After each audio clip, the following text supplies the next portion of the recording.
Hello and welcome back to the Engineer's Blueprints. Today we are looking at one of the most popular payload maps in TF2, Badwater Basin, or more commonly just shortened to Badwater. If there was a way to track the amount of time I've spent on each map in the game, I think Badwater might be at the #1 spot for me, possibly tied with Dust Bowl, but nonetheless I've played a lot of games on Badwater and I would consider it to be one of the best casual mode maps of all time. Badwater is also a very popular map to appear in competitive TF2 rotations, especially in the Highlander scene, and despite a slightly edited pro version being used in favor of the original layout being played on Valve servers, this guide should cover pretty much everything regarding basic engineer strategy for both the casual and competitive modes. The callouts you see on screen are some of the more popular terms used within the community, and you'll hear me refer to them throughout the course of this guide. Alright, so let's just jump on in, starting out on defense. Dropping your teleporter outside of spawn, of course, and making your way to the front lines is a relatively straightforward walk. There are multiple great places you can put your teleporter on the first point, my personal favorite being right behind this medium health pack underneath this cliff ledge. I like putting it here because it's tucked away, hidden from basically anyone who pushes up the cliff, and hard to notice when walking up the slope to the left. A more common place to put the teleporter exit around this area is near the large ammo pack on the cliff itself, which is a fine place to put it since it ensures your team will filter onto the cliff and instantly have a high vantage point. However, it will quickly be a target if the blue team decides to make an uber push around the corner from the cliff side, which is why I prefer to put it in a slightly more hidden area that I can still easily access with the rescue ranger or otherwise. Another common place to put the teleporter is over in these rocks on the left side at the very top of the slope, which is a fine place to put it as well, assuming you have teammates around to keep enemies from just walking up the slope and attacking it. Usually this teleporter spot is accompanied by an entire nest, but in my opinion, the openness of this area makes it all too easy to get pushed into, and when going up against any semi-competent team, this holding area never really lasts for very long. And the last common teleporter spot is down in this little bunker right in front of the capture point, which is also a very common turtling spot. However, just like the area with the rocks, it can be pretty easy for an unchecked player to access this area and take it out due to its obvious and confined placement. I also happen to think that this cubby is the absolute furthest back a defensive hold should realistically convene since it's so close to the first capture point, so avoid putting any of your buildings in this cubby if you can help it. Your dispenser, as always, should be a fluid tool. You should be putting wherever your team decides to hold down the fort, but a few common spots for the dispenser include against the cliff wall and in the rocks at the top of the slope. I think the best place for a defensive team to gather is up on this cliff, so if you put your dispenser here, chances are you will influence your teammates to gather in an advantageous spot without them even realizing. The sentry gun placement on Badwater is one of the main reasons I like this map so much because there are so many creative areas to place it, but as expected, putting it on the cliff is almost always going to be the strongest. Generally, at the very start of the round, I recommend placing it in one of two areas depending on where you think the blue team's push will come from. You can attempt to determine this based on where your team is holding. If you see a weak point where your team is standing, chances are that is where the enemy team will try to push. If you think the blue team will try and make their way up the slope, I recommend putting the sentry gun just out of sight behind the rock near the edge of the cliff. This way, once the blue players make their way to the top of the slope, the sentry gun will be able to shoot them as soon as it enters their line of sight. This is in contrast to putting it further towards the side of the cliff with the ramp, where the sentry gun's range is unable to see players walking up the slope and putting it in danger of long-range spam. If you believe that the blue team will push up the cliff side, possibly with an uber-charged power class, I recommend putting the sentry gun as far away from that corner as possible, ideally on this corner, overlooking the tunnel exit. That way, when an ubered combo jumps out from around the corner, it will take a decent amount of time to close the distance and do enough damage to take it out. Placing it on this corner overlooking the tunnel exit is also an ideal spot for when you expect blue players to walk through the tunnel, especially when they push the cart to this point on the track. Generally, my go-to strategy for defending the cliff will be to have the sentry gun out of sight from players walking up the slope and keep it there, defending the largest point of entry until I see the cart being pushed through the tunnel. Then I will move the sentry to overlook the cliff, which will both keep players from pushing the cart as well as help defend the far side of the cliff. The only thing I generally will need to watch out for are snipers and direct hit soldiers who peek from the white wall, which I can usually fend off with the Wrangler, as well as sneaky spies trying to sap the gun by walking up the ramp or decloaking under the ramp and trying to sap it from there. The more common spots for sentry guns on this point also include the areas we covered earlier, such as the rocks at the top of the slope and the bunker next to the capture point. But as I said before, these spots are relatively easy for any single competent player to attack and often will put the engineer in compromising situations that they cannot easily escape from.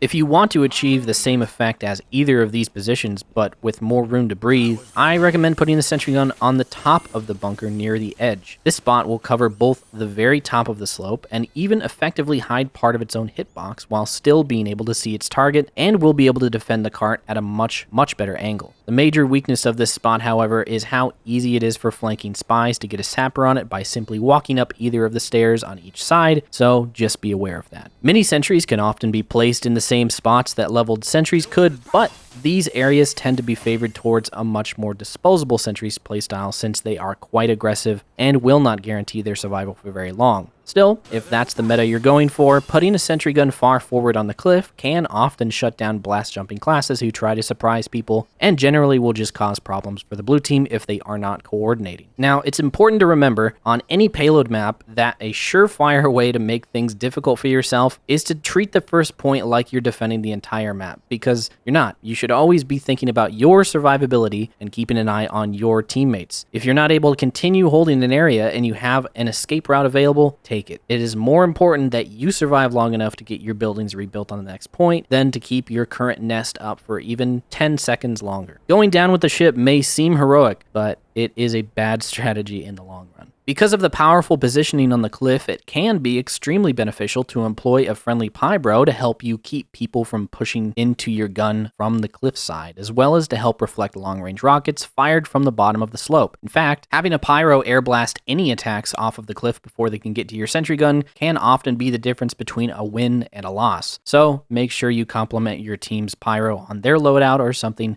before the round begins. The main issue I have with this first point, and a lot of the map, to be honest, is how open the sniper sightlines are. The reality of this point in particular is that if a sniper is left unchecked, they can easily get a sight on you and your team from pretty much anywhere. So keep an eye on the horizon, because there are very few truly safe places to stand on this point. It eventually will just become a game of not necessarily avoiding the sniper sightlines altogether, but rather just choosing the safest times to stand in them. Moving on to the second point, the most ideal place to take control of as soon as possible is the roof. For this reason, I highly recommend retreating from the first area before the first capture point is even capped, so you can start building up here before the gate near the first capture point opens and will allow blue players to filter in. Obviously, this is where you'll want to place your teleporter, and my favorite place to put it is on this corner on the right side of the roof. This may seem like a weird place to put it, but it's actually kind of difficult to notice when approaching from the front stairs doorway, and generally will have the most survivability compared to placing it in areas like these, where they can easily get shot at by anyone walking over here. Another decent spot is up on the top of the air vents, since it's commonplace in TF2 to never look up, and can be difficult for spies to put a sapper on. However, it is very clearly out in the open to anyone on the roof, and even players in the backyard area, so semi-observant players will be able to focus it down quite easily, often from afar. Placing the teleporter anywhere in the backyard area is not really recommended unless you're going for an engineer player later on, and if you don't have control of the roof, a teleporter might not even be useful when holding directly in front of the capture point on the ground, since your team will just be able to walk out of the shutter door almost immediately after spawning. So generally, the best place for a teleporter while defending the second point will always be on the roof. Dispensers, however, can easily be more flexible, either supporting you and your team on the roof or assisting players who keep tabs on the ground. Strangely enough, one of the best spots for a dispenser is in this exact spot near the red shipping containers in the backyard area. Dispenser going up!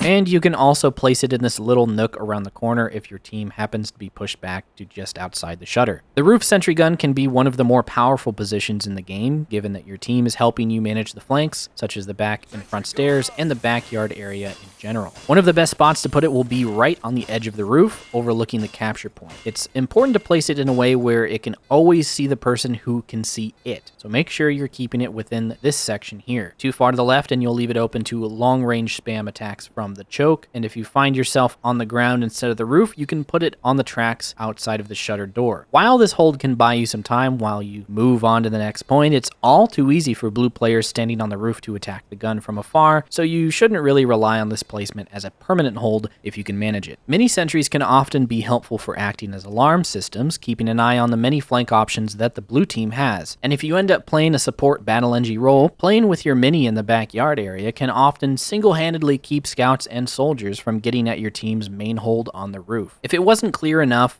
the roof is king when it comes to defending the second point. So as soon as you can, take control of it and try to influence your team to play there as much as possible. This particular sentry spot, while powerful for defending the objective, can be weak to uber pushes from the stairs and even weak to rogue players who have too much room in the backyard or directly behind the air vents. For this reason, I highly recommend avoiding the temptation to turtle up here and use your buildings to stand on top of the air vent to keep an eye on the back stairs and the backyard area. Discouraging annoying flankers from getting too comfortable back there is an important piece of defending this entire point. Don't forget about it. Moving on to defending the third point, some of the best teleporter spots will be up in this house near the cap, since it's unlikely that anyone besides a spy will be able to easily make their way in there to destroy it. If your team is holding pretty far forward, you can also get away with putting it on the ground near the health and ammo packs. Just be aware of enemies dropping down from above to take it out. The dispenser can be used to block the staircase leading up into the house to further protect your precious setup from enemies, specifically spies who will be forced to destroy it in order to get past. However, it loses its entire intended utility being here. And generally, it's pretty easy to keep an eye on the stairs since it's in such a confined area. If you want to actually do your job, the dispenser goes much better in the very corner of the bottom of these stairs, since it has ease of access to your team, as well as being relatively hidden from most of the attacking angles. Just be sure to lock down that sniper sightline from the boiler room to avoid getting its users picked off from afar. If you'd rather keep your team a little more safe while they use your dispensers, there are also many corners and walls to hide it around scattered in this area. Just be sure to place it according to where your teammates are generally gathered. The sentry gun almost always goes best in this house alongside your teleporter, usually perched right inside this convenient little window that hides a good portion of the sentry's hitbox while still allowing it to fire normally. But keep in mind that this spot is still visible from all the way back on the bottom of the slope, just outside of the shack's door frame, and even right up against the wall of the shack up on the overhang. Therefore, it's very important that you both make heavy use of the Wrangler to make up for this sentry's open sightlines, as well as depend on your teammates to cover those weak points accordingly. Otherwise, this is a very advantageous spot that covers the cart extremely well as it's being pushed up the hill, and is generally pretty difficult for Ubered classes to destroy. If you'd rather take covering the sightlines into your own hands, another great sentry spot is up on this balcony overlooking pretty much everything on your side of the shack, and will easily punish anyone attempting to push the cart underneath the overhang. It also has sightlines on the door frame of the shack, making it difficult for the enemy to peek out of it, and depending on exactly where you put it relative to the wood slats, can soft cover the doorway of the boiler room. If you place the sentry gun to the far left of the slats, you'll have a very dominating position on the ground below, but you'll be exposed to a tiny weak point in the doorway to boiler. If you place the sentry gun to the far right of the slats, you'll have a slightly weaker coverage of the ground below and expose your sentry gun to splash damage that ends up on the wall behind it. However, you'll be just out of sight from the boiler room sightline, and the enemy standing there will be forced to peek a hostile sentry gun in order to damage it. Where you eventually decide to put it is up to you, so assess the enemy team's class composition and place it accordingly. If you don't want to build in the house and would rather play around your teammates, a good spot to place the sentry gun is at the top of the stairs here, which can punish people walking up the hill as well as anyone peeking out of the shack. It sits very exposed in the boiler room sightline, so just make sure your teammates are locking that down, or equip the Wrangler to pester anyone who wants to shoot at you from afar. You'll notice that I didn't mention building anything in this little shack dividing the two major areas of this point, and that's because it's generally a pretty bad idea to build a nest in an enclosed area with no reliable escape route. I often see new engineers gravitating towards locking the shack down with a couple sentry guns, and while it can catch a few stragglers off guard, it's all too easy for any Ubered class to destroy everything in an instant and makes the engineers tending to the buildings here sitting ducks with no way out. Mini sentries have the same sort of properties as leveled guns, except you can afford to place them more aggressively and in more random areas. You can catch people off guard by placing it in the nook near the ramp here, or you can use it as an alert system for anyone who decides to enter the boiler room. Usually once you get closer to the final point of a payload map, it's more beneficial to use fully leveled sentries, but playing as a support battle engine on this point can ensure your team keeps this area locked down for longer, which is just as helpful. In my experience, this point usually is the one that is either the most well-defended point or the point that gets steamrolled through very quickly, forcing the last stand to take place on the final point almost immediately after losing second. The difference makers here is usually the engineer's ability to get out of second and onto third in time and set up a good hold. This means getting from roof to the shack area, which usually means crossing through sniper sightlines and a quickly approaching deluge of spam. So making that transition without getting caught out entirely depends on your game sense,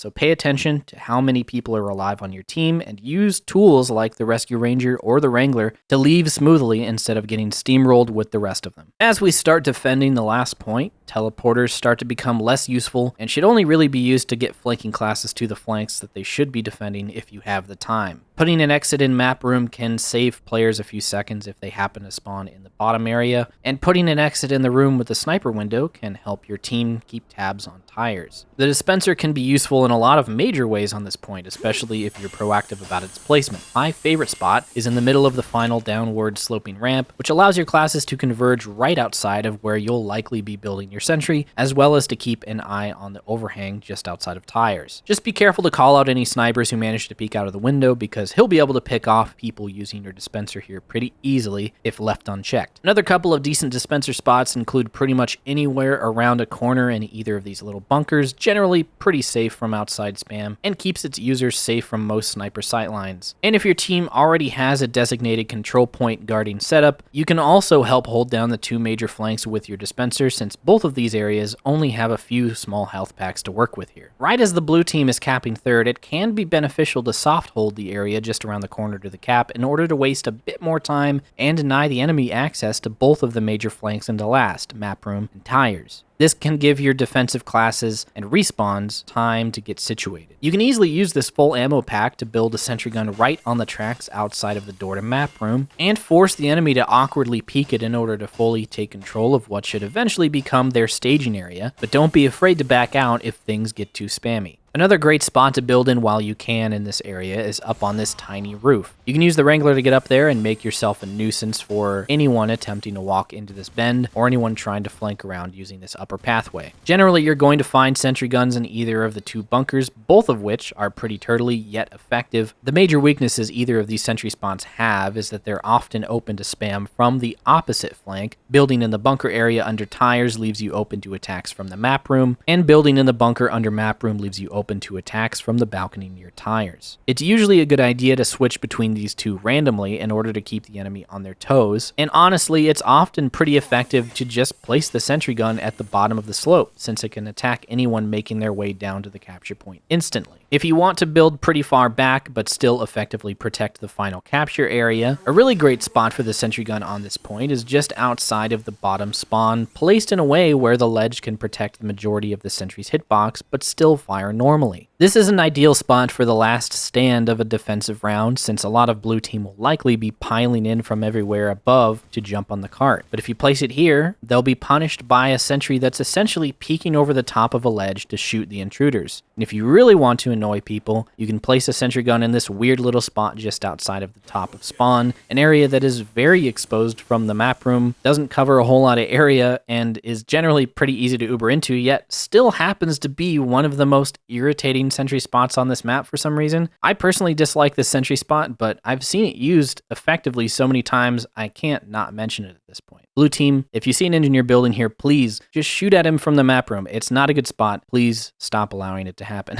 Mini sentries are usually an unideal form of defense for the last point of any payload map, and are generally only busted out if you can't seem to keep a leveled gun alive for more than 5 seconds. But if you feel like assisting your fellow engineers who have taken up the leveled defense role, you can use mini sentries to keep check on the two flanks, especially tires. Building in this area can keep scouts and soldiers out of the staircase, keep snipers out of the window, and generally just make it more difficult for the enemy combo to get a jump on the defending nest. Taking this area alone can sometimes be pretty dangerous, so only really commit to holding tires, or map room for that matter, as engineer if you're buddying up with a power class of some kind. Defending the last point of Badwater as engineer is a staple of Team Fortress 2, and can make for some pretty intense games when you have your team backing you up to employ every tool in the engineer's toolbox to keep an inherently disadvantageous position on the low ground defended from so many angles. As long as you keep your team supported on this point, you can reliably clutch out a win from even the most dire of situations. Before we switch over to the blue team, I'd like to take a moment to give a big thanks to Dollar Shave Club for sponsoring this video, because my shaving routine has become super easy ever since I signed up for their subscription over 2 years ago. Now, if you've ever heard me talk about Dollar Shave Club before, you'll be pretty well aware that they've got you covered on all of your grooming needs, including deodorants, shower supplies, oral care, and of course, shaving paraphernalia. And for this holiday season, they've got a bunch of great gifts, stocking stuffers, and the like, members' favorite gift cards and gift sets, as as well as their brand new roblancho, which is apparently a combination of a robe, a blanket, and a poncho.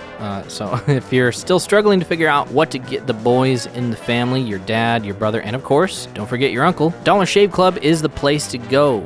For example, you could try the starter set, which includes the executive handle and blades, and a 1-ounce tube of Dr. Carver's shave butter, which is transparent for a more precise shave and helps with razor burn. So if you're interested in giving the gift of a clean shave or clean body, make sure you visit dollarshaveclub.com/Uncle Dane to get the shave starter set for only $5 with restocking boxes, shipping full-sized products at regular price. And don't forget to check out all the great holiday gift sets that they have up right now. That is dollarshaveclub.com/Uncle Dane. So now that we're pretty familiar with this map when looking at it from the red team's perspective, let's flip the color over to blue and talk about playing Badwater on offense as engineer. Like most payload maps, the engineer has just as much to do when pushing the cart as he does when defending it. So no matter what team you end up on, Engie can be a lot of fun on this map. Coming out of spawn, you'll probably be pretty overwhelmed as the red team has immediate high ground on you, so placing a teleporter won't always be a wise first decision since it will most likely get taken out by rollers or sniped from the top of the slope. But after things have cooled down, the best place for the entrance will usually be on the right side of the most forward jutting spawn door. After that, pushing the cart through the tunnel to the other end will be your first priority, keeping your head down to avoid snipers trying to pick you off, and utilizing the short circuit to keep explosive spam away. Before you start pushing through the tunnel, it's usually a good plan to put a dispenser around the corner to the entrance for your team to fall back on if the tunnel is too hot, or if they get rained down on from the top of the cliff. Typically, by the time you make it to the end of this tunnel, there will be a lot of people above and behind you ready to make sure you're dead. So it's a good idea to preemptively build a sentry gun, the bigger the better, a few feet inside of the tunnel to punish people who physically jump down on top of you as you poke the cart out of the tunnel exit. Ideally, you'll either be able to overwhelm the defenders from a hugely disadvantageous position, unlikely but still possible, or at the very least, you'll be able to pull valuable players such as the power class and medic combo down off of the cliff to properly deal with you, allowing your team to push up the cliffside or slope without as much resistance. When you die, you can assess the situation and either decide to keep that cart rolling. Sometimes with enough timing, a mini sentry covering your back and the short circuit at your side, you can solo cap the cart while the enemy team isn't paying attention by hiding on the opposite side of it. If this proves to be a difficult feat, however, I recommend assisting your team on either the cliffside or the slope by building sentries and using your long-range options to pick at enemy players and buildings holding on the cliff. Just don't give up on pushing that cart. Remember, it's much more difficult for a defending team to manage 2 or even 3 different points of entry than 1. Don't put all your eggs into one basket, and don't put all of your team into one choke. As a mixed support and flanking class, the engineer should sometimes be looking at where his team is pushing, assist them in the best way that he can with dispensers and teleporters, and then go lay down some suppressing fire on the flank. An enemy player can only look in one direction at once, so try to give them more than one as much as possible. After you manage to capture the first point, the gate leading to the roof, stairs, and the backyard area opens, and your teleporter exit becomes useful. I recommend putting it either in this corner or have it tucked back in the bunker, depending on how much cover you'd prefer it to have. If you'd like to influence your team to push from the backyard area, it's very easy to get far back into the upper room and place an exit there, which will filter your team in more behind the enemy than in front of them, which, if a lot of the enemy is holding on the ground near the capture point, can be exactly the direction that they should be coming from. The dispenser can also go in this area as well. In fact, I can't really think of a better spot than right here around the corner from what will likely be a ton of spam and a nasty sniper sightline. Unless you're filtering everyone through the backyard area, this dispenser will help keep the cart pushers alive. A sentry gun can go up on top of the bunker to lock down this staging area if your team is pushing through the cart choke. Keeps an eye on the tracks as well as the door to the roof and backyard just in case someone decides to come peeking. But of course, if you can manage to get your team into the backyard area and stage your Ubers to push from there, a sentry gun on the balcony or on the crates back there can practically guarantee a blue team takeover of a very valuable plot of land. If you're on cart pushing duty, placing a sentry gun on the track right before you go in can help cover your back against people who contest you. And if you can get far enough forward without getting gunned down by a red sentry, putting a gun in this little cubby can catch players off guard when physically trying to stop you from capturing the final few feet of the second point. In general, pushing second can be very tricky if your team is single-minded in the direction that they decide to push. Obviously, if they only attack down this long corridor that's capped with a high ground sentry gun, a barrage of spam, and a sniper sightline for miles, it's not going to go well. Avoid banging your head against a brick wall by switching up the point of entry for every push, and if your team doesn't get the hint, you can use your teleporter to persuade them to do so. Taking control of the backyard and pushing up either of the stairs to the roof is a much more reliable way of ensuring the cap, and taking the high ground for yourself is basically stripping the enemy of the major defensive hold for this point. After you've captured the second point, the shutter door providing the red team one-way access to that area closes, and the door to both boiler room and the shack open. Since there are no forward spawns for the blue team after the second point is captured, teleporters become essential for keeping up the pressure and preventing a full-scale pushback from the defenders. A few decent spots to place the teleporter exit include up on this balcony or in the cubby where the forward spawns will eventually move to. The absolute furthest back the teleporter should go is in the cubby in the second point choke, but if your team is having problems with a pesky sniper, sometimes this staging area is necessary. Ideally, you should place the teleporter in boiler room around the corner from anyone cheeky enough to poke in there and spam. Dispensers are also very useful on this point since the accessible health packs are small ones, and the only medium one is in the shack where a lot of scraps are likely to go down, so it's recommended to find your team's preferred staging area and place it accordingly. However, the safest space for your team to be holding will be in the boiler room. Your team will often be exposing themselves to a sniper or a lot of spam when they decide to leave through either of the doors from boiler, so instead of putting the sentry gun in the same room as the rest of your team, it's usually more beneficial to place it somewhere near the stairs leading up to the shack. This will keep the enemy from freely walking up the incline, will prevent snipers from getting easy sightlines, and will even protect the upper doorway leading into the boiler room, as well as discouraging players from peeking into the shack. Just like every other point, switching up your team's point of entry will always be the key of taking control of the third point. Even though the safest place for a teleporter exit will usually be on the left side, it's not a good idea to consistently push from the left side over and over again. If a push is failed from the boiler room, try rotating the push over to the shack next time. Unfortunately, on Badwater's third point in particular, the teleporter is so important due to a lack of forward spawns and the exposure to easy attacks that building in the shack introduces. The engineer can't really afford to switch up the placement of his teleporter in order to subconsciously influence positioning. So the best thing you can usually do is to use your sentry gun to deny potential staging areas from being overrun, making it much easier for your team to switch things up themselves if need be.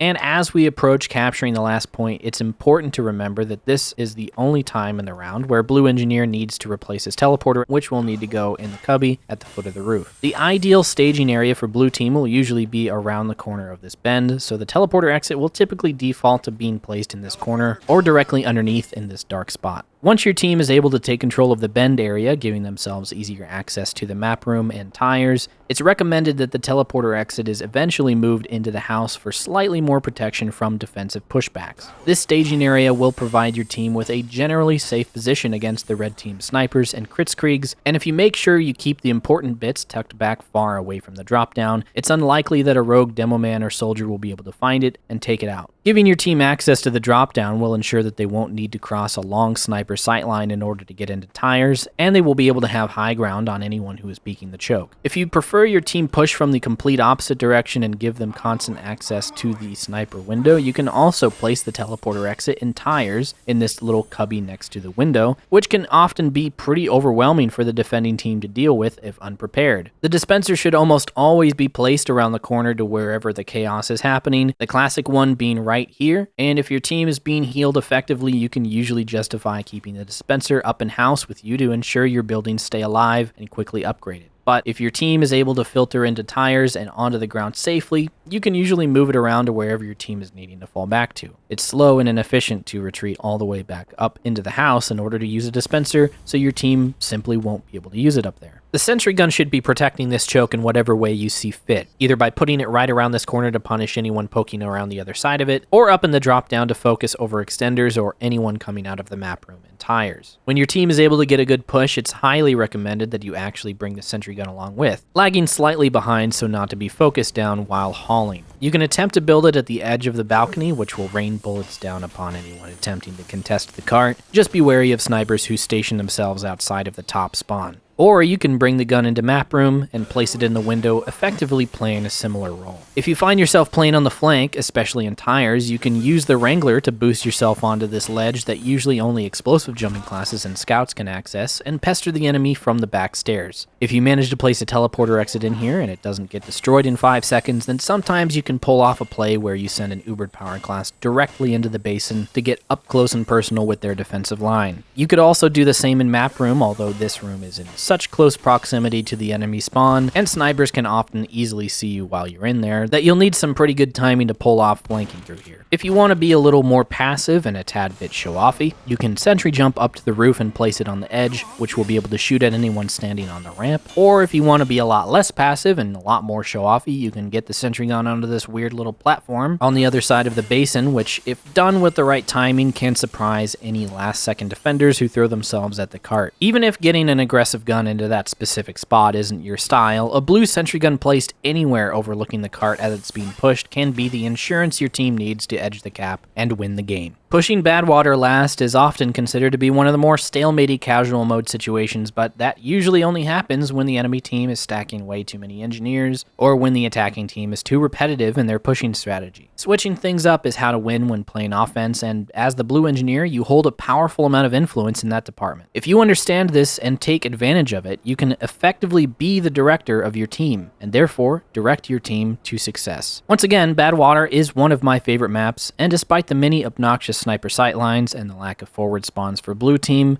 it's probably one of the most well-liked and well-designed maps for pretty much any class to apply their respective roles on. So, this has been the complete engineer's blueprint for the Payload map, Badwater Basin. If you have any suggestions or questions regarding how to play this map as engineer, feel free to leave a comment down below, and remember, if anything about this map looks different than what you're used to, chances are the map has been updated since this video was released, so be sure to check and see if there's some kind of amendment video explaining what's changed regarding the engineer strategy. Alrighty, thanks so much for watching. Hope this video helped you out in any way, and if you'd like to see a map reviewed in a future episode of the Engineer's Blueprints, just leave it down below, and I will talk to you nieces and nephews next time. Bye-bye.